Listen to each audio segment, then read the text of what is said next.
Hey guys, today I'm going to tell you how to assign ringtone to contact in Samsung Galaxy A17.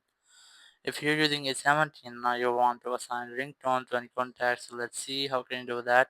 You just have to open your phone call app and here just select contacts and you must have to select the contact for which you want to assign a ringtone. As I'm going to select this one, just tap on it, then tap on this eye icon and here just tap on these three dots in the bottom right corner, or here's the more button and here select change ringtone or vibration, then select ringtone and here just allow.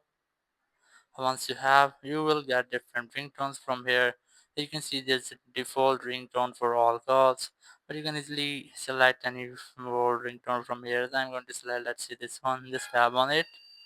So that's how you can easily assign ringtone to any contact in Samsung Galaxy A17.